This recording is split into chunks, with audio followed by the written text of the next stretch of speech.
Welcome to the $100 Million Mindset, the source for business owners who aspire to scale, grow, and reach their full potential. Whether you're aiming for 5 million, 10 million, or 100 million. Your hosts are Alan O'Neill, the Irish plumber, who scaled Abacus Plumbing and Cooling to over 100 million, and Too Tall Todd Liles, a coach to high-performing business leaders and the owner of Service Excellence, are going to help you think bigger, act smarter, and take your business to the next level.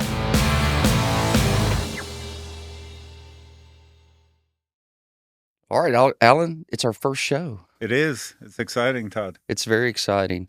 And you and I had a great conversation when I was on a walk. I had this idea. I said, Alan, why don't we do a show where we explore the mindset that it takes to build a company that's $100 million? And you were in on that. I thought it was a great idea, Todd. I mean, so few companies get to the $100 million mark. Right. And I think it's very interesting to delve into the mind of the entrepreneur that actually achieves that number. I do too. And, you had challenged me with a statement, which is, why do you want to focus on 100 million, Todd? The type of business that you have, chances are by someone reaching that point, they are probably not using you. It's probably 20 million and under, to which I said, you're right. But the thing is that every single one of our clients that we do business with, we want to develop in them the mind of the ultra successful. And what I believe is that you cannot get to 100 million by accident. Now, you may argue with me on that, but I think if you get to 100 million, it takes a couple things. It takes a demographic. You got to have a place big enough for that. It obviously takes some level of leadership skills in recruiting, systemization, optimization, and it honestly, it probably takes a lot of luck too. But my answer was really simple. Even if we have someone that's in an area that maybe their entire population is only 10,000, what if we show them how to be the best that they can be? And what do you think about that? I think, Todd, success means different things to different people. Mm-hmm. And if you're in a city like I am in Houston with 7-8 million people, so financial success might mean getting to 60, 70, 80, $100 million. If you're in Bastrop here down the road, success to you might mean getting to 4 million. Right. But ultimately, we create companies for one reason and one reason only. It's to fulfill our life dreams, Mm-hmm. right? And so as long as you're working towards your dreams and pushing yourself, I don't think the revenue number matters so much. But I think it's really interesting when you look at the people that have hit $100 million and say, like, what would they do if they lived in a town of 10,000 people? Exactly. And I think the answer is going to be they'll still be highly successful. I think so too. And that's why we created the show, the $100 Million Mindset, is so that no matter at what level you are, if you're listening to this and you're a business owner, you're going to learn to think differently. Exactly. That's our goal, Todd, is to expand the box, right? If you can't get outside the box, let's expand the box so that you're thinking bigger. Good. And I want to start with you. You were a blessing to me early in our career. And I look back and I think about all the conversations that we had in person, via text message, via phone. And I can remember so many things about you that stood out to me. And one of those things was that I felt like you had great growth potential. I don't remember the exact number, but I want to think that when we started working together early, you might have had a goal to do 6, or maybe it was even a goal to do 6 and you were doing 3, but you ended up doing like 9. And then the following year, it was close to like 15. And you just started growing very quickly. But in the beginning, I'm just going off something that I've heard you say, which is I've never set out to build a $100 million business. That was never originally your goal, right? True, Todd. When we started the business, I had just come off a working for a consolidator in the late 90s that filed bankruptcy, as so many of them did back then. And I remember really wanting to take control of my own destiny. And I started Abacus with a partner who was my first boss when I came to the United States. And we had many Starbucks meetings, we used to call them, trying to plan what this company might look like. And we decided that if we could get to 5 trucks doing $400,000 in revenue each, that would be $2 million in revenue and be about 15% net.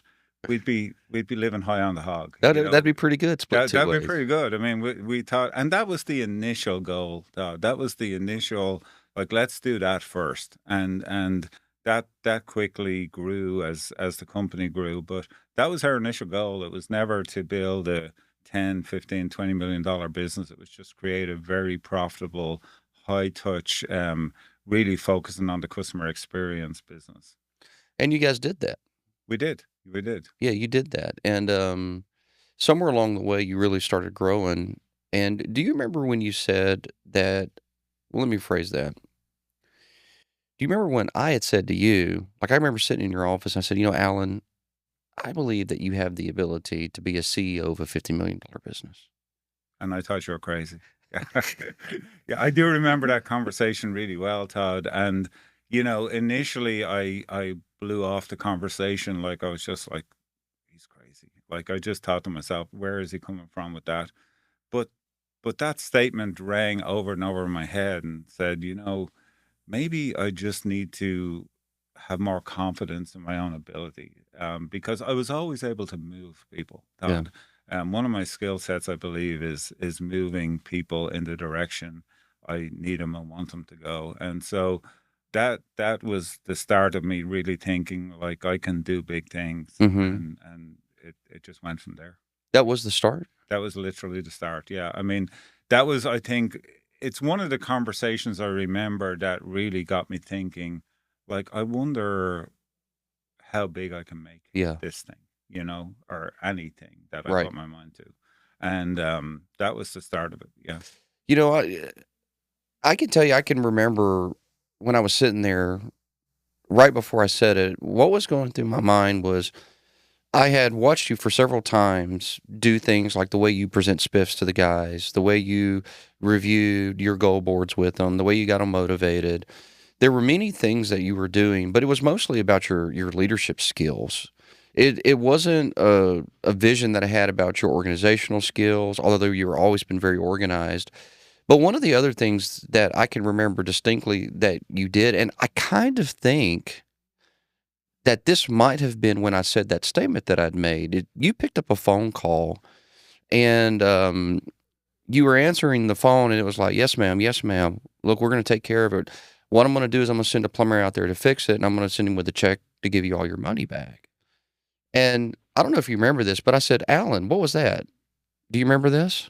I do remember it, Todd. In fact, that happened a couple of times during my career, where I just felt we didn't do the right thing by the customer. And I never did that for this particular reason, but the main benefit of that, obviously taking care of the customer is a huge benefit, but the message that sends to your people Mm-hmm. is that we are for real when we say we're going to have 100% customer satisfaction, because I'm not interested in taking money from somebody if we can't make them happy. Yeah. Now, I'm not running around giving refunds left, right, and center, but certainly on that particular occasion, we let the customer down. We didn't do the right thing. The product that we delivered wasn't good, and we just didn't treat the customer properly. So we went back, we took care of it, we gave the money back, and we moved on. And it's a cost of doing business, in my opinion, if you're not taking care of a customer. That was one of the things that in my mind made me go, if he's willing to do that, he can grow a big business. Well, and eventually he did. But then there was a point in time when you went from 10 to 15 to 20 to 50. At what point did you start believing that 100 million was actually possible?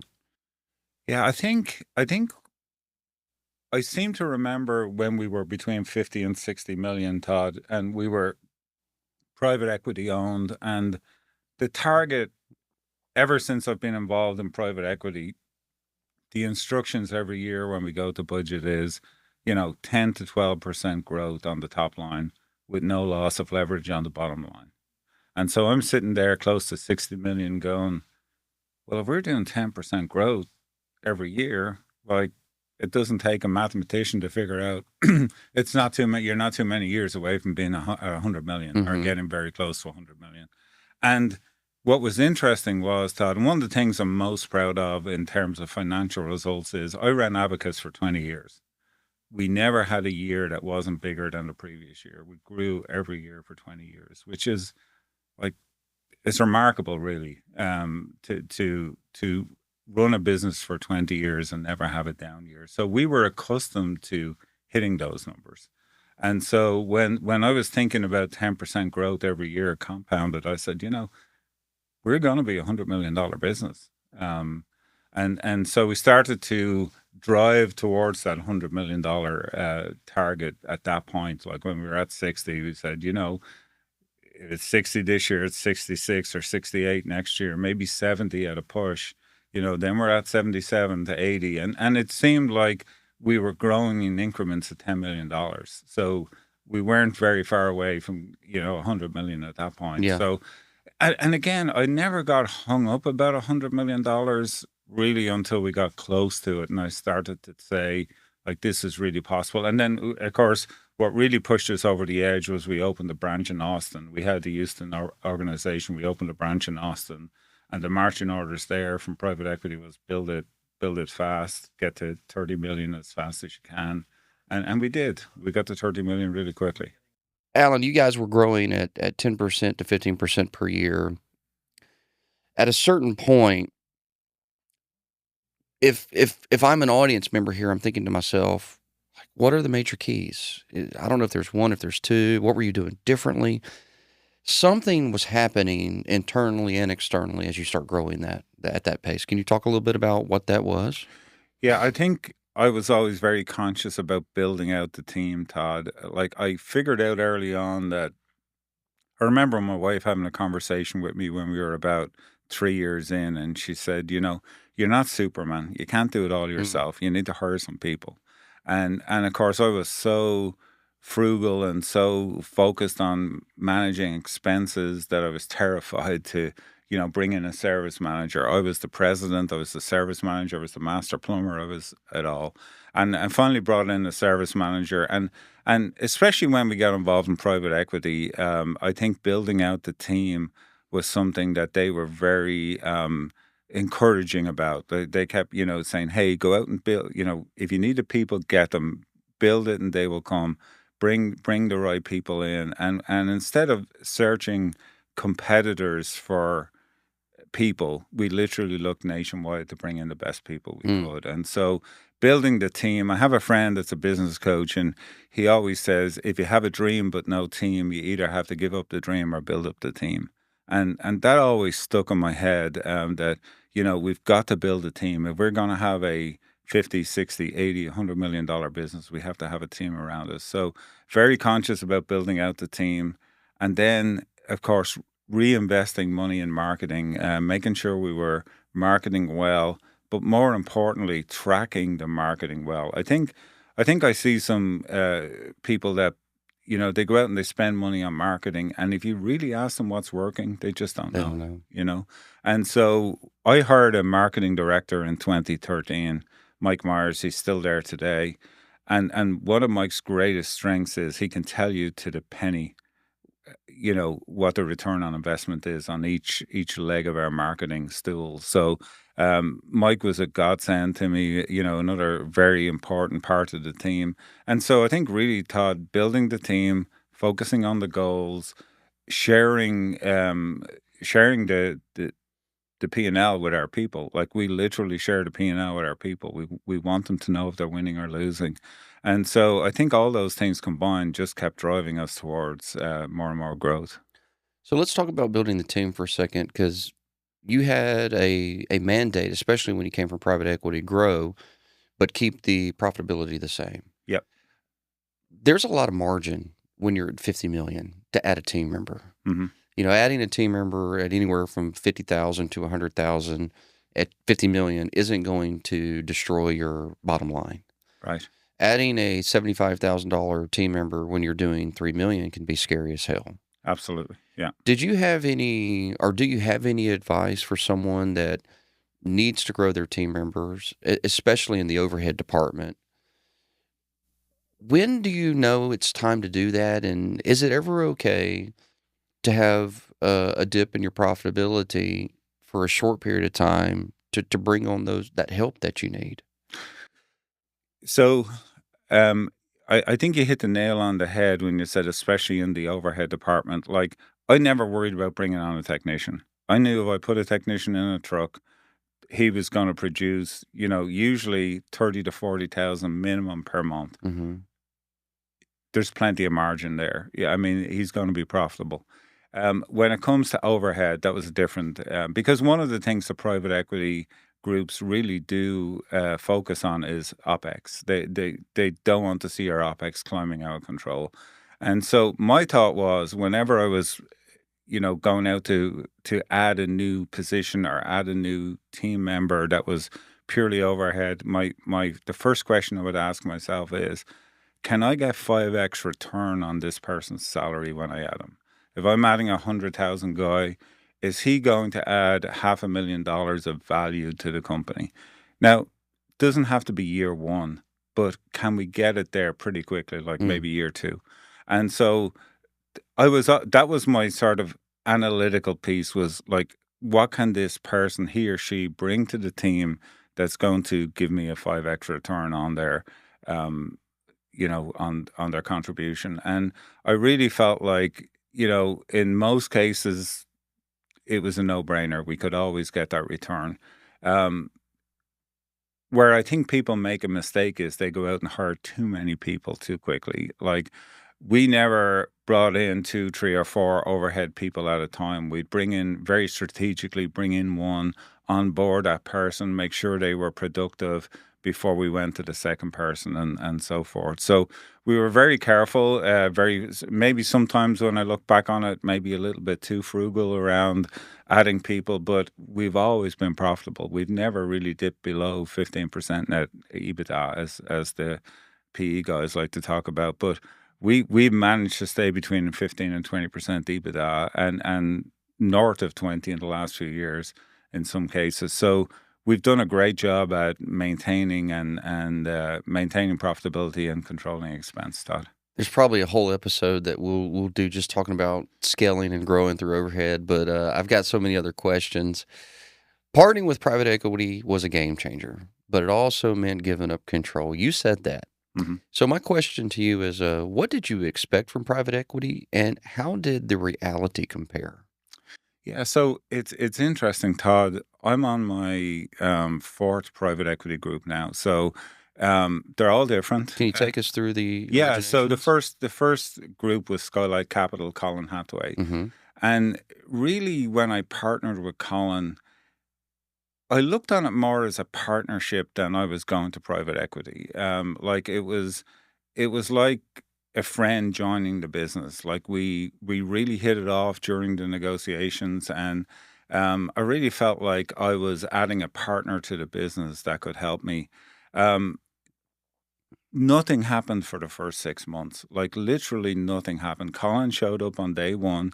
Um, introduced himself to the team and then disappeared and was gone for months. I mean, I would talk to him frequently on the phone, and we didn't even do Zoom calls back then, or Teams calls. Everything was on the phone. I would go to a board meeting once a month in the Alpine offices. Alpine funded the deal for Skylight Capital.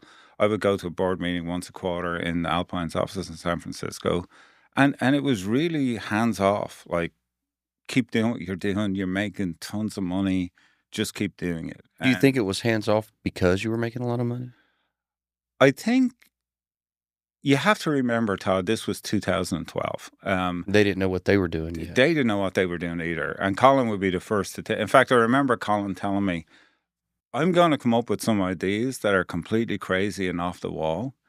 So if I say something that you think is really dumb, I'm giving you permission to tell me that's a glass office moment. And what he meant by that was, he's sitting in a glass office in Seattle dreaming up this stuff, and you have the authority to tell me that's rubbish, Colin. Like, I'm not going to do it. So Good. it was that kind of relationship. So that was very hands off, very, it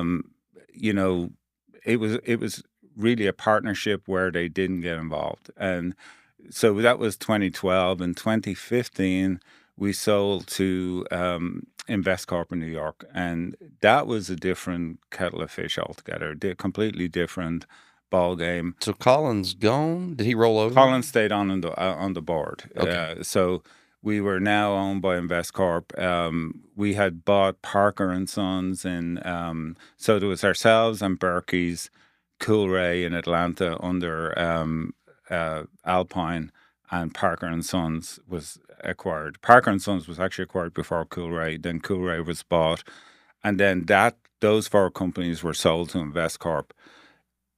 When the bankers were putting that deal together, they gave the investment the name the Wrench Group. Okay, that's when that came. And that's when the Wrench Group was formed in 2015. When InvestCorp took over, they appointed Ken Haynes CEO. Ken started to run the group and make more acquisitions. And we were with, from 2015 to 2019, we were with InvestCorp. InvestCorp were much more involved, much more inquisitive, wanted much more sophistication around reporting. Like they wanted us all on the same software. So we all went on Service Titan.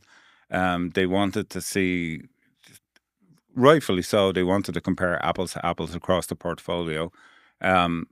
We got way better at reporting. What was interesting was I don't think they were ever fully satisfied that we were sophisticated enough. But I mean, at the same time, we were way more sophisticated than we were back in 2012. Mm-hmm. And so in 2019, then the group was sold to Leonard Green and Partners. And so Leonard Green then became 100% owners of the Wrench Group. And Leonard Green, again, were another level up where I think the Wrench Group became way more sophisticated. We built out the corporate office, like a really big team at the corporate office supporting the field. And then eventually they took on some partners, and now, so we're on a sort of a version 3.5 of the Wrench Group. And so, but it's been great. Honestly, Todd, what did I expect from private equity? I expected some involvement, wasn't sure what the level of involvement is. The level of involvement has evolved over the years to where they're quite involved now, but not to the point that they ever really took away total anonymity for the operators. Mm-hmm. So we've always been fortunate to have a lot of anonymity around what we do in the field, which I've appreciated.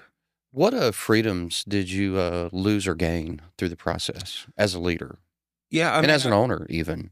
Yeah, I think one thing I would tell anybody that's considering a sale to private equity or any kind of a sale, I think the day that check hits your bank, you cease to become the owner.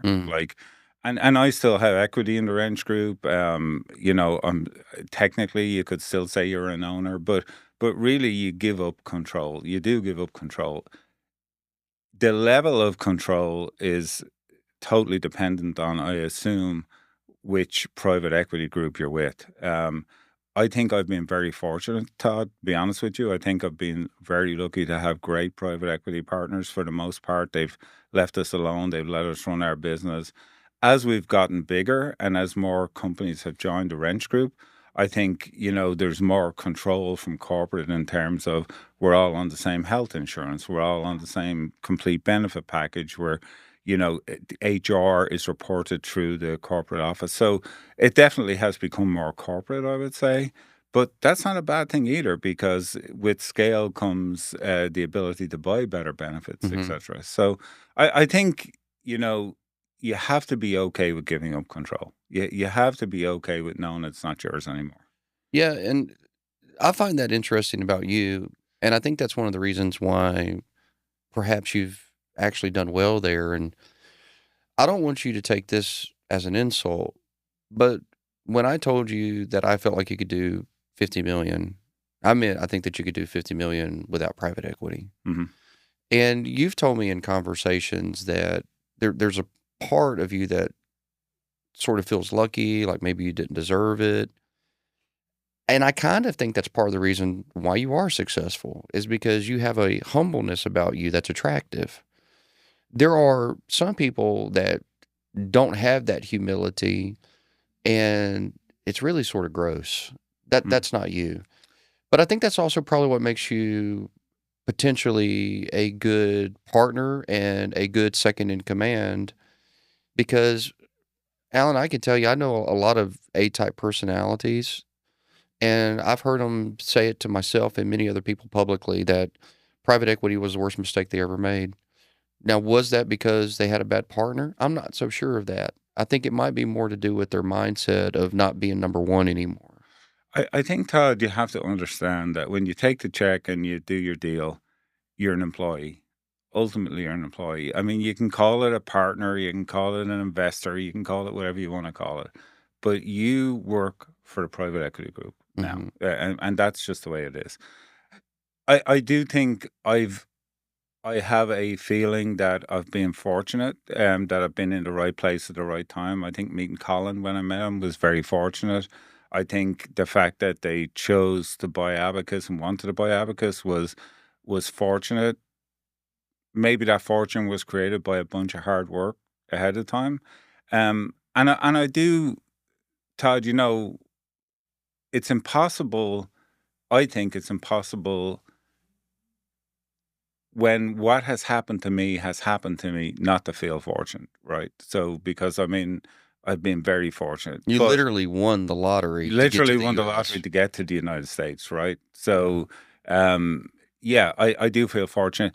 The downside of that humility, Todd, is you can be underestimated very easily. And I think Internally, have you found other people inside of the equity groups throughout the way to underestimate your I capabilities? feel I've been underestimated at times, Todd, regardless of the results, right? And Mhm. I mean, 20 years of continuous growth, like that's not luck, right? You're doing something right. But I remember I had a business coach, I had him for 8 or 9 years.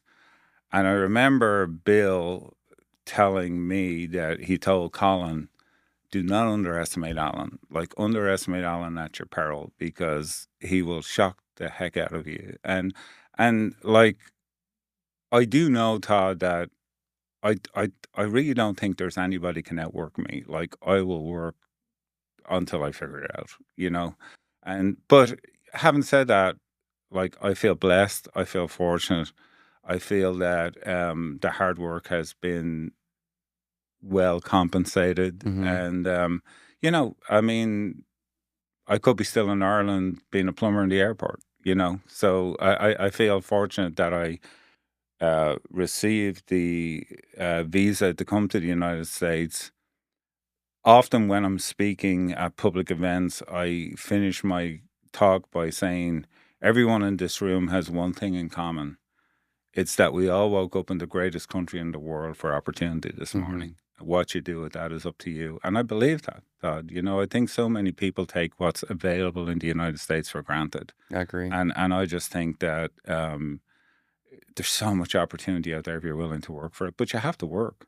Yeah. You are humble, and I stand by that, but the other part of it, back to that underestimation side of things, I've seen your edge. I've seen it with me. I've seen it with others. Uh-huh. It's not an unwarranted edge, but Uh-huh. there's an edge there if you cross Allen, for sure. Yeah, I mean, like, I would say my wife would tell you that, Todd. I think, What's that stick you guys carry around? oh, I'm drawing a blank on it, but I know what you're talking about, Todd. But I think, you have to have an edge. Like, I think I and anyone that knows me really well will say, look, Alan's the nicest guy in the world until you cross him, and then once you cross him, he'll slap you all over the place, Yeah. So, um, yeah, it's just the way I am. Let's talk a little bit about recruiting because you're at 100 million. And I got to think finding great people at 100 million is it's either really easy or it's really hard. I'm not so sure. I think it would be hard. So I want to talk a little bit about how what you guys have done to recruit at Abacus. Like, why have y'all been so successful? And then ask the question, why do so many contractors really struggle when it comes to hiring great people? Yeah. So, I mean, I think the best way to answer that question, Todd, is I remember um, when I was in the regional CEO position for Wrench, I had the group from Dallas and the group from Houston all together in Houston for a meeting. And there was 12 managers. And I asked them all to write down the biggest obstacle to growth this year, in that particular year. And 12 out of 12 wrote recruiting, finding great people. I mean, it was the same answer, maybe with a couple of different words used. Mm. And I said, okay, guys, now this is a guilt free zone. I want you all to write down in minutes the number of minutes you yourself are spending each week recruiting. And so we added up the number of minutes and we added up the number of minutes available to each manager. And the result was we were spending less than 1% of our time recruiting. And I Mm. said, okay, guys, here's the definition of madness.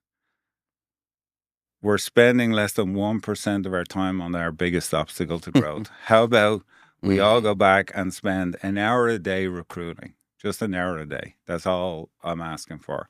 And I remember one of the guys in Dallas calling me about a month later and saying, I just want you to know it's not because I'm spending an hour a day recruiting, but people are just starting to show up here, you know?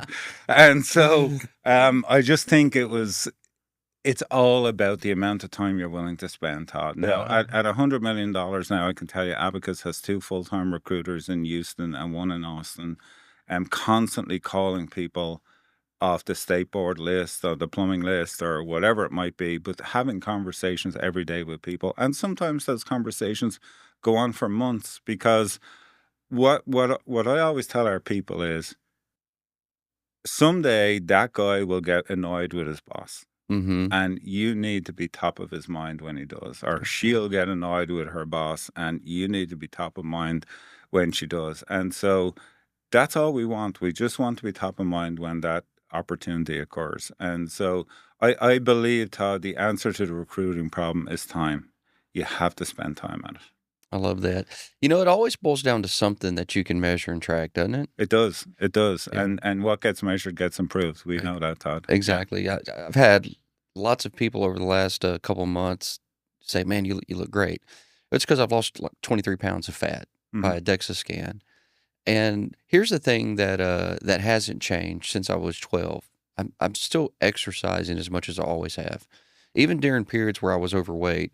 And they're like, "Well, what's different?" I was like, "Well, because I'm doing the one thing that I never did before, which is I'm actually counting everything that I put in my mouth and the amount of calories I burn. Right. Literally, it's no different than recruiting. It's just a different number. It's like, oh, okay, there's a magic to this. That's not magic, it's sort of science. If you eat less calories, you're going to lose weight. If you put in more time for recruiting to a certain fraction, you're going to find people. The old rule that I heard all the way back when I first got started in the coaching side, I'll give credit to Jim Abrams, is that he used to tell everybody 33% of your time. Yeah. You should be recruiting 33% of your time. Everybody's like, what? Are you crazy? Like 33% of your time. If you have a 40-hour week, you better not. But if you have a 40-hour week, 33% of that's I going to recruiting. remember, Todd, I very, very clearly remember sitting in a PSI meeting and hearing Jim Abrams say that. It was one of his kind of party pieces, right? Yeah, absolutely. And yeah, I just think you need to spend time recruiting. Yeah. Yeah. I agree with you. At what stage did you realize that recruiting was going to be the biggest limiting factor for growing Abacus? Yeah, I mean, when you think about it, Todd, all our all the perception of the company comes when the technician's at the door, and obviously when the phone is answered. And I really think that if you don't have the right people showing up to the door, your reputation will suffer and the opportunity for growth will go away. I remember one time, way back before I ever sold Abacus, getting a phone call from a group that were looking at a pretty large plumbing, air conditioning, electrical outfit in Houston with the intention of possibly buying them. And they called and wanted to know would I spend a few minutes giving my perception of this company. And they said, well, let's ask this question. What do you think the difference between your company and this company is? And I said, well, the difference is when they show up to your house, and I wasn't being critical, it was just what I thought about that company at the time.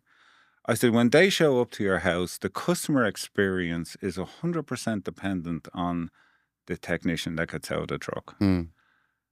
When we show up to the house, I'm confident that no matter who gets out of the truck, you're going to have the same experience, or you're going to have a positive experience. Now, what I learned as time went on was the bigger you get, the harder that is to control, right? Mm. Because it's fairly easy to control that with 15 or 20 techs.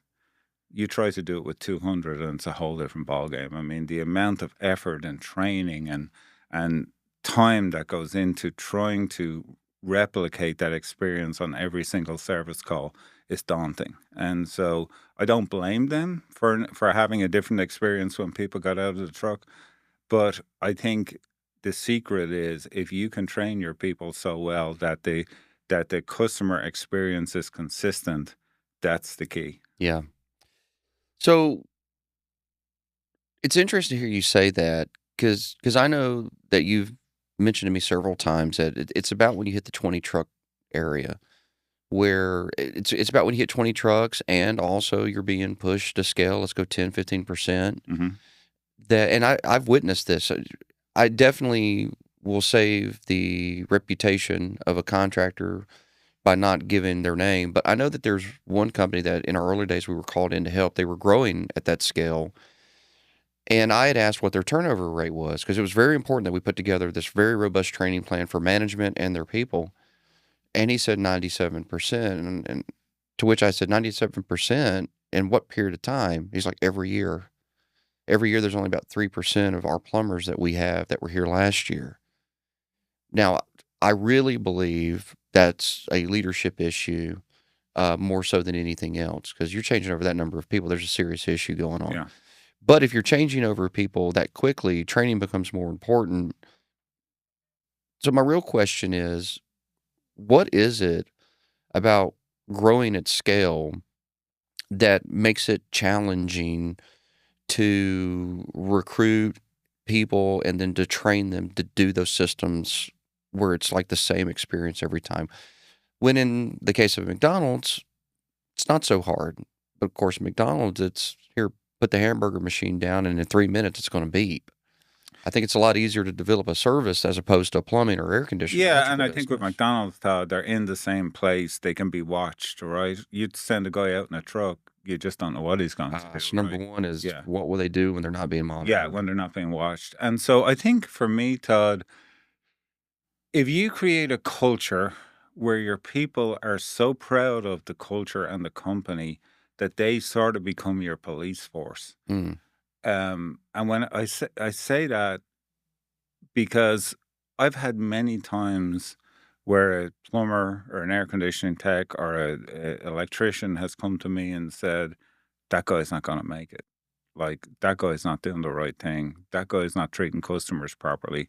Because often the managers and owners are the last people to find out exactly what's going on in the field. But I want to explore that. Mm-hmm. You've developed a culture of gut checking, not doing the right thing. I think it's really easy for people to claim that. It can sound really nice, Mhm. in a piece of marketing. And some companies do it well. But I know for a fact that there are companies that you and I both know that they're not focused on doing the right thing. They're focused on the goal above all else. Right. And they really push and give incentives. And they never say go do the wrong thing, but they don't have to say that because every ounce of pressure and action that they're putting on their people is just go sell something. The pressure is on you to make a sale. And why don't you make a sale? Oh, yeah, it may be 3 years old, but sure, there's lots of 3-year-old systems that need to be replaced. Just find a reason why. Mm-hmm. I think we would be lying if we said that there aren't companies that are doing that, but you put those guardrails in place. And I think that separates the type of person that's going to come to you. But talk a little bit about that. Have you witnessed what I've witnessed, where Oh, certain levels of leadership will just go for the goal no matter what?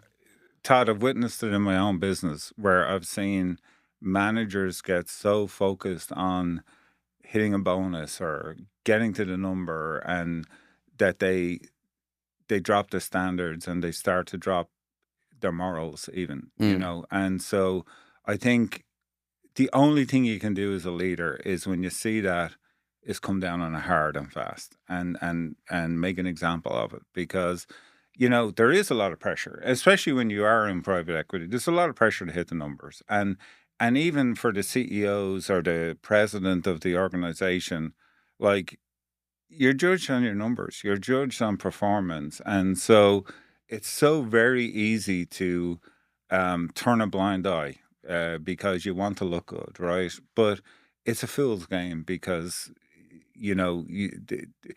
like, I think for somebody that founded a company like myself, you're so proud of it that you don't ever want, it's like your child, you ever want anything to hurt it and hmm hurt its reputation. And so, when I see a bad review, even today, Todd, I'm semi-retired, I it's like a dagger in my heart, right? Because I love the company. Like, I really love the company. And so I looking good is not as important to me as the company being good, Yes, if that makes sense. it does. So I think it is hard, and I understand it, and I've witnessed it um, in lots of companies, Todd, where the owner, the CEO, the president, whoever it might be, turns a blind eye because I mean, it helps them financially, right? But Mm. it's just not. It's not that. I mean, I think at the end of the day, you have to have a moral compass, and I think people want to work for people that have good morals. Good people want to work for good people that have good morals. Yeah. I was speaking with James and Michael Kuzmanatsky, some of my friends that own Alliance at Climate Comfort out in Australia, and we were talking about this concept of pursuing goals and why some that pursue goals don't get excited about it. So this is a little bit of an opposite issue. We have some people that are so money motivated in some of these companies. It's just about the goal. Mhm. And as we begin to talk about it, one of the things that just kind of popped out of our conversation, and this is new to me, maybe it's not new to you, but it was one of those moments where I'm like, oh, I realize this now. And I went over to a whiteboard and I drew a mountain. And, I said at the very top of a mountain is a goal. Everybody's wanting to get to the top of the mountain. And if we drop right below that, it's habits. It's the little ritual tasks that we're consistently doing that get us to the goal. I said, but then if we go one layer below that, what we have this thing that we call culture. Because people that won't do the habits were not bought into the culture. They're not following that. Mhm. And culture can mean many things, but that's mission, it's core values, it's ethics. I said, but now if we go one layer below that, I really think it's purpose and vision, which is only coming from the founder. Like, why are we doing this? Which is not about, I mean, I guess it could be about making money. There's certain entities that's all it's about, but there's a deeper reason why we do something. And I think before we can talk about what culture is, we got to know what that reason is. And I may not have that perfectly dialed in, but it became so crystal clear. I'm like, oh, obviously, this resolves a lot of problems. Let's go purpose. Purpose builds culture. Culture finds people that will habitually do things, and it's those habits that will reach the goal. The goal is a byproduct. Do we want to reach the top of the mountain? Absolutely. But every time we reach the top of one mountain, if we don't have all those things in place, all we're doing is coming down the other side. No, we're going to climb the next one now. Absolutely. Yeah. What is the biggest mistake that you think companies make when they're trying to scale their workforce? I think exactly what we've been talking about, Todd, where they start to drop standards to fill trucks. And I remember back in the non-private equity days, people asking me, how big do you want to get? And my answer used to be, um, I want to get, I only want to get as big as me being comfortable putting that person in a truck. If I'm not comfortable putting that person in a truck, then I don't want to be that big. Like, that's was my kind of mantra, right? And I remember, you know, you go back to Jim Abrams. I remember Jim Abrams saying, whether it was true or not, he used to say that I hang the keys of my house in the call center and anyone can go to my house. Like my people are that good, right? And I used to go like, I got really good people, but I have my favorites. So when I go to my house, right? Uh, But I think he later, if I remember, modified that to he had to stop doing that after about the 5th or 6th year. yeah, I'm sure. Like that's just the That's from so. memory. I may be wrong, but I think that's what I remember. But I will say that that was my answer back then. But then when you when you get bought out and you have responsibilities of growth, um, that's idealistic, but it's probably not very practical. Like sometimes you have to put a guy in a truck that maybe n- maybe not. He may not be exactly as good as you want him to be, but your hope is you're going to keep training him until he gets there. And so, you know, I think it's just hard, Todd. It's just a hard battle to win, you know. So you just be as careful as you can with your people, and you grow them as best you can, and you continuously train them until you get to. I mean, I have guys working for me today, Todd. In fact, one of them I just presented his 10-year watch. We give a watch when someone's with us for 10 years. Just presented his 10-year watch to him last week. I remember him starting and saying, "This guy's never going to make it." He was an apprentice, right? And like we were like, "He'll never make it." And he's a good helper, but he's never going to make it. He's a great plumber now, like just a great plumber. And but you know, so if you train them enough and they're willing to take the training, you know they can surprise you. That's awesome. Yeah. Alrighty. Let's talk a little bit about money. Um, as as you begin to grow and you start seeing these big top revenue numbers, 100 million, it's a lot of money. And then you see bottom line numbers. And, at some point along the way, you realize that even though you're vested, that 100 million, like you said, it's not really yours. But even when you were 100% owner, you didn't actually see that money as quote unquote yours anyway, though, right? No, it's funny, Todd. Like I never like I started Abacus and you know as we said earlier I had pretty modest goals and I always looked on the money in the company as the company's money. A little bit naive, I think, but I remember very clearly my CPA Tina Williams, who just retired. Um, I remember Tina calling me and saying, "Hey, you need to take some money out of the bank. Like you know, you need to move that money over to your personal account." And I said, "Tina, that's not my money." I mean, in all seriousness, I said, "That's not my money." And she said, "It is your money." And I said, "No, it's not my money." And she said, "Listen, the IRS says it's your money. You're an LLC. It's your money. Take the money out of the account, like some money out of the account." And so eventually I, you know, did start taking distributions, Todd, but I always tried to keep 3 to 6 months of expenses in the company. Like I felt like if we didn't get a single dollar of revenue for 6 months, I wanted to be able to pay everybody's wages. Mm. I mean, I don't know how that could possibly happen in a service company, but that was my mantra. Like I ultra conservative. I wanted to keep the money in the company in case there was a catastrophe or something happened or, you know, whatever it might be. So no, I was very reluctant to take money home initially. Shannon and I didn't take distributions for 3 years. Yeah. We just did retained earnings because Hmm. we had the same goal. And at different stages, we said when we have this much retained earnings, we will hire our first employee. And I think people look at us with a lot of respect for what we've been able to do, but I also don't think that they think about that. I went through all of the things that we tell small companies to do and did all of the things, right? It was just me for a Hmm. long time, then it was me and my wife, and all along the way. And to what you said, we have, uh, and this isn't necessarily the best move. We know this, but we have about a year and a half of cash to which we're about to move into investments. Mm-hmm. But we know that that money that's invested right now is our money, but we also see it as that is the nuclear bomb reserve. Right. You Right. know, we've gotten to a place to where if we were ever to take on an investor, it would absolutely not be for money. Mm-hmm. We could do any and everything that we want financially at this point. And that started from the first year making a net total of 89,000 and getting sued by a multi-billion-dollar business, making it through. That's fun, isn't it? It's a lot of fun. It's a lot of fun, a lot of stress. Yeah. But I agree with that financial sort of, savings that Mhm. you said, and then more.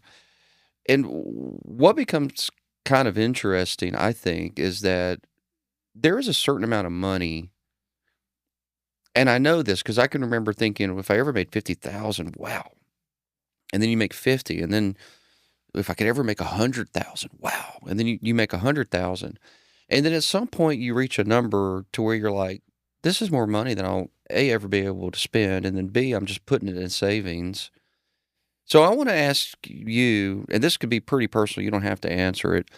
And I'll answer my number back to you as well. I'll be candid with you. But what was a number that when you reached this number, whether it was hundreds of thousands or millions in an annual salary or compensation or distribution, that you're like, holy crap, my life will never get any better above this number. Now I'm just sort of stockpiling and having fun with it. Yeah. I think, Todd, like the first time I realized there was $500,000 sitting there that like didn't matter a single iota to the company, whether I took it out or left it in, was like a bit mind blowing to me. It was just like, this is crazy. Um, but we got out of debt pretty quickly, like with the company. We ran like, I remember you telling me this, and I was already on the path, but I got into the Dave Ramsey stuff pretty quick. Myself and my wife did Financial Peace University before we ever had a business, and like his kind of principles always stuck with me. Me too. And so I just like very frugal when it comes to the company's money. Like, and I still kind of call it the company's money, even if we were still private today, I'd still call it the company's money. Because, I think about, like, I was that guy in the attic. I was that guy on my knees under a house, and I have so much respect for these guys and girls that come to work every day, and you see customer service reps, and there's problems at home, and they're still showing up and doing their thing, and like, it's just the hardest working people in the world, in my opinion. And so, I'm not super comfortable with the whole money thing. It's a marvelous byproduct, but it's a benefit of owning a business, obviously, Yeah. that you deserve if you put everything on the line for it. I mean, like you, Todd, in the first year we were in business, the group that I used to work for tried to sue us because they thought we had done stuff that we did, like we literally didn't do. Because you were growing, they couldn't figure it out. Yeah, and the employees were coming to us that used to work for them, and they wanted to work for the guys they used to work for, and that always treated them well, and so they were coming over to us, and we got, I'll never forget, getting a letter from Bracewell and Giuliani, like, pretty high powered law firm, and saying, hey, you were a ball boy, you did all this stuff, and like literally didn't do any of it. And eventually they dropped that case because there was no merit to it. But it's scary. Like, you literally only have debt when you've started this company, and it all might be taken away from you, and you've 3 kids at home, and wife, and the mortgage, and all the things, all those fun things. So yeah, it's I think that's the stuff your employees don't see. It's all the knot in your stomach, and the wanting to throw up at times. 100%. I concur with everything that you've said there, and it is a lot like war that is escalated with also peacetime. Mm-hmm. And as anyone, and I have not been, but I've listened to many people talk about war. There's moments of extreme boredom, but with a low hum of anxiety, and then there's peak anxiety when it hits, Mm-hmm. and then you go into this wonderful peacetime, and it's joyous, and it's like, okay, we're probably going to be going back into war at any point. Right. And I think my pastor sums up part of business well, which is, he says life is like going into a crisis or coming out of one. But there's moments in the middle, but business is not too dissimilar. And I think that's the thing that people that have never owned a business, they don't really understand emotionally, that business owners are always either coming out of a crisis or they're going into one. Mm-hmm. And it doesn't even mean that they're making it, although I do believe some get bored and make their own crisis. Yeah, I agree. Business is just hard enough. So I think that's part of why it does deserve the fruits of the reward that come with it. Mm-hmm. By the way, because I said I would tell you too, and it's funny, we didn't talk about this in advance. It's nowhere on our list of questions, but my number was 400,000. Once I hit 400,000, I'm like, oh, this is pretty cool. Mm-hmm. This opens up a lot of opportunities. There's plenty for my family. There's plenty to put back. There's plenty for growth. And it's like, okay, so that number is a little bigger today, but that was the number that I started at. Yeah. What financial disciplines for you personally did you put in place as you grew Abacus? And you could talk about the business. You talk about yourself as well, whichever one you want to share with us. Yeah, for us, Todd, becoming debt free, like including the house, was a big goal, And so I remember paying off my house, and I always remember Dave Ramsey. Go back to Dave Ramsey again, saying like, when you don't have a mortgage anymore, the grass feels a little different, and like, no joke, I remember paying off the house and going out the back of my bare feet the next day just to feel the grass, right? Just to see did the grass feel any different. Didn't really feel any different, but I think getting the house paid off was a big thing for us, and knowing that, like, no matter what happened, like, my family was going to be okay. We Yes. have a house, we have some savings and all the rest, and so yeah, that for me, that was the kind of the pinnacle, Todd. I think, Debt freedom is a beautiful feeling. Yeah, it is. It is. Absolutely. Yeah, I wish it for everyone. And I also think that's that's an important part of this mindset too. And in future topics, we'll certainly talk to experts that have leveraged debt and have done it really well Mm-hmm. and are comfortable with it. And I think that's one of the things that when I speak to people and they talk about bringing on partners, I say, they're very good at leveraging debt. Mm-hmm. And it depends on which partner you speak with. Some of these partners are way more sophisticated than you. Some of the newer guys, so much more than they do. But what you don't have is the lack of fear that they have when it comes to leveraging debt. They're not scared Yeah. of it at all. No. That is the game that they've played for a very long time. Yeah, and I think, Todd, we touched on the benefits of private equity earlier. I think one of the things for me was the lifting of the pressure when you don't own it anymore. I mean, I like to think that I still work like an owner and think like an owner, but knowing that they're not, if everything goes crazy, they're not coming after me anymore. Mm. Like, it isn't mine. The worst you could lose is your rollover percentage. Exactly. And like, for me, that freedom was huge. Like, I remember, I often tell the story about the first morning Colin came. We bought Colin bought the company. He shows up. It's 6:30 on a Thursday morning. We're about to have our tech meeting. It's still dark. It was in February, and a truck pulls into the parking lot. And as the truck came into the light, it was one of those Isuzu MPRs. You could see a tree branch sticking out of the roof of the truck. He'd hit a truck on the way. He hit a tree on the way to work, and I said, "Colin, he just crashed your truck. Like, That's your it truck. wasn't my truck That's not anymore." mine. That's Yeah. yours, buddy. Yeah. So but that's just a small example of, like, before that, I'd be, oh my God, my truck, like, and you still care and you still don't want that stuff to happen, Todd. But I think that's one of the benefits is it's not your problem anymore. It's financially the book does not stop with you. Yeah. And that makes a lot of sense. It's sort of like you can play all out when you don't have any fear of loss. Exactly, Todd. Yeah. This is not in any of. We've talked a lot about Dave. I love Dave Ramsey, and I'm going to predict he's going to give us a guest spot on the show one day. I don't know when it's going to happen, but it's going to happen. He should. He has a lot of people that are in the trades that really like him. He does. But as his business has grown and as his followers have changed, he's gone from talking to really poor people that can barely pay the bills. And frankly, there's probably some listeners here that tuned in because they go 100 million mindset. But the truth is maybe they hadn't even done 200,000 in sales yet. There's some of those like early Dave Ramsey listeners. And over the years, these very simple principles of what he's teaching, he's now reaping baby step number 7, where there's these multimillionaires. Some of them are business owners. Some of them are teachers, accountants.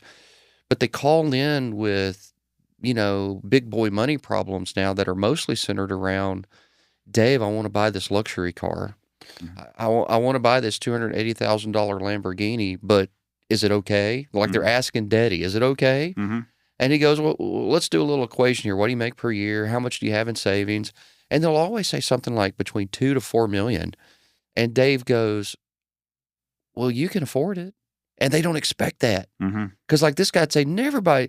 He's like, no, and this is the Dave Ramsey equation. And I want to put this out here, Alan, because I think that if we think this way, it gives us a chance to play a ball game that maybe we're not playing until we start thinking this way. He says that he calls it the burn pile, where him and his wife Sharon say, if we took X number of dollars and we put it on the table and we burned it, would it in any form or fashion change our life? And if the answer is not at all, it's not a blip on the radar, then that's a risk we'll take. So whether that's buying the luxury car or whether you've saved up so much money and you're like, I'm going to take a $400,000 risk at growth here, which the PE group would do it too. The difference is I get to keep all my equity. The difference is also if it doesn't work, I've burned up $400,000, but can I do that? Is it fundamentally not going to stress me out? And this would be one of the lessons that I would hope people would walk away from this. I'd like to hear your thoughts on it. I think so many people are just so poor at long-term thinking that they never stop and say, what if I didn't go buy the second house, the third truck, the second boat, and actually just retain that money, pay the taxes on it. I don't want to pay taxes. Retain the money, pay the taxes on it, build up $1 million in cash that the IRS doesn't own. What could you do with your business? I want to hear your thought on that. Yeah. I think, Todd, it's for some people that seems like such a far-fetched idea, right? I could, like, I've heard people say, I could never save $1 million. Like, that's impossible. But if you add up the cost of the boat, the second house, or all these things, right? There's $1 million there, whether you know it or not. You're spending it, whether you know it or not. So I think it's a very wise thing to do. I think one of the problems with America today is that we live in a culture of instant gratification, right? They see the ad for the $60,000-$80,000 truck on the TV and they want it, right? They see the ad for the timeshare in the Bahamas and they want it, and they, whatever it might be. And to quote an overused Dave Ramsey phrase, you have to live like no one else so later you can live like no one else, right? You have to have those disciplines. Unfortunately, Todd, you know it and I know it, most people don't have that kind of discipline and never will, Yeah. But the people that do, or that can force themselves to do it, end up way happier in the long run. That car has disintegrated and gone away, and all the Rolex watches and whatever it might be that they want to bling around the place, they just don't mean anything at the end of the day. But creating generational wealth, that can pass down through your kids and grandkids is very meaningful, I think. Well, you're in the stage where you've served in massive ways. You've served locally in Houston. You served your people, and you're transitioning into a different stage where you're serving at a national level. Podcast is part of that. hmm Which seems like that's part of legacy building. So I want to ask you, what impact do you want to leave on this industry when we look back 30 years from now? And no, we're going to give you 50 years. We look back, you're going to live a good long time out. We Okay, look back thank you. 50 years from now. Yeah, What's the legacy you want to have? You know, it's funny, Todd, because I spent many hours thinking about my farewell speech at Abacus, like when I get to retire, and then kind of I semi-retired. Like I remember the day I stepped down as CEO of Abacus, and like I was going part-time. It was July 1st, 2023, sorry. And anyway, I was in the office, and I had said to myself, like, when they retire, I'll have this speech and I'll tell everybody, and I ended up discovering a problem and staying late to work on it. And it was 7 o'clock, and I was the only one in the office, and I was walking out on my last day as CEO, and I was like, well, crap, this isn't kind of what I wanted. Like this isn't how I thought it was going to go.